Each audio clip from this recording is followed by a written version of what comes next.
Hi everyone, it's Nicole and I'm here with another layout that I got done at the crop. Now, I was sure I only did 26 layouts, so I don't know if I numbered them wrong or I actually did 27 because I still have one more. So we're going to have 27 of 26. So I'm not really sure what I did there. But this layout took me quite a long time actually. It took me like an hour and 4 minutes. And I think it's just because, after 25 layouts, the brain kind of starts to get a little tired. And it had been a long weekend. And I think I was at the point where I was like, you know what? I'm just going to take my time.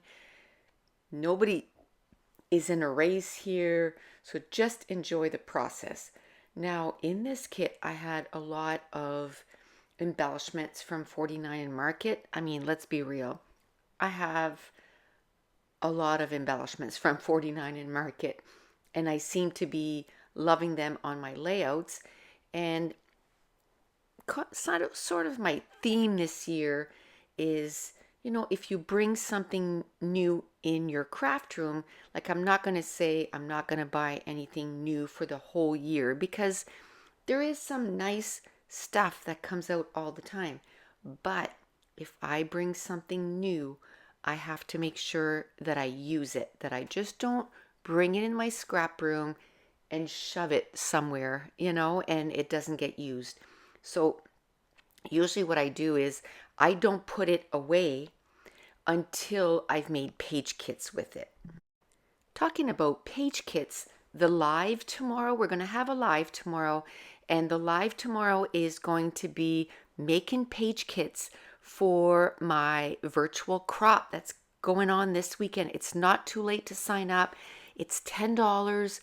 That's 2 Starbucks coffee, and you get 10 hours of virtual, chatting, having a blast. So it goes on Friday night, Saturday, and Sunday.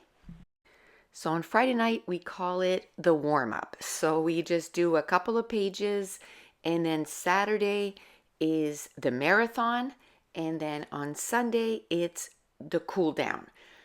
The great thing is, even if you can't make all the session, it is all filmed and it's on YouTube, so the quality is much better than it used to be on Facebook. And you can go back and look at all the pages that we did. And I'm pretty sure you can still see the chat, so you can, read the chat. But what I also try to do is I try to read people's comments so that, I don't just answer a question or answer something that somebody said.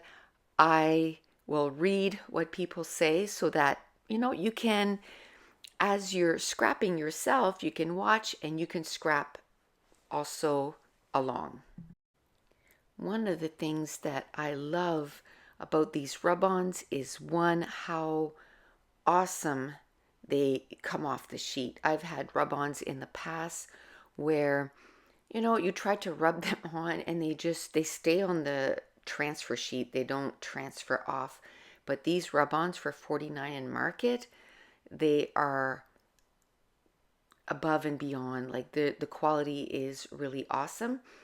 And another thing is, I find that rub-ons, the sooner that you can use them, the better. Like, don't let them sit in your stash for a few years. Just use them right away. As you can tell, I'm obviously chatting because I talk a lot with my hands and my hands are just going. So obviously I'm chatting with someone. This page kit was a page kit that was had a lot of scraps in it. And I've said this many times before, but that is my favorite way to start a page, because when you look at it, you say, hey, I have this piece of pink paper that is, probably 5 by 12.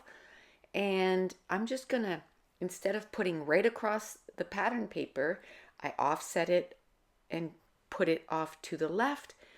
And it creates an interesting focal point. Then I added all those rub-ons And then in one of the sticker sheet, it had a frame, a chipboard frame, and I put that at the bottom of the layout. And then it had like, I don't know, almost like sign like little cutouts in chipboard, and one says new adventures, let's get lost, and away we go. And I thought if I put it on the side of that frame, it actually looks like a sign, a post with signs on it. Now when I go to a crop, let's say if I had 60 page kits with me, I think 30 of them had, I put a sketch in there. So it kind of gives you a direction, how to go. But half of the layouts, I didn't have a sketch with it. So when I started, I had no plans. And sometimes it's freeing to do that. I do love, if you've been following me for a while, you know that I love using challenges to start a layout, because that's how you get to do different things. Because when you have a challenge, do this when you start your layout, then you're bound to go a different way than you normally do because you have that challenge to start with. But when I go to a crop, I usually have sketches and then what I call, a free-for-all for half of them. Now, usually what I'll do is my first few layouts, I'll go to my go-to designs. So I'll start either with a bullseye design or an L design or a diagonal design. I'll start with something that I like doing. It still looks different in your albums because you're using different papers, you're using different photos and embellishments, and maybe the bullseye, you don't do it in the center of the layout, you do it off to the side, or you do two with different sizes. So you can use the concept of that design and to get you started, but then with the stuff that you have in your kit, you can change it enough that your page totally looks different. For example, in this one here, I took the sheet of pattern paper and scooched it right over to the left side. I love doing that, but by adding the frame, the rub-ons, everything else, the page looks totally different than any other page that I've done. So that's it. That's going to complete this layout. And if you're new to my channel, don't forget to hit subscribe. Give me a thumbs up and leave me a comment down below. And don't forget the live this weekend. There's still lots of time to sign up. And I want to thank you so much for watching. Bye.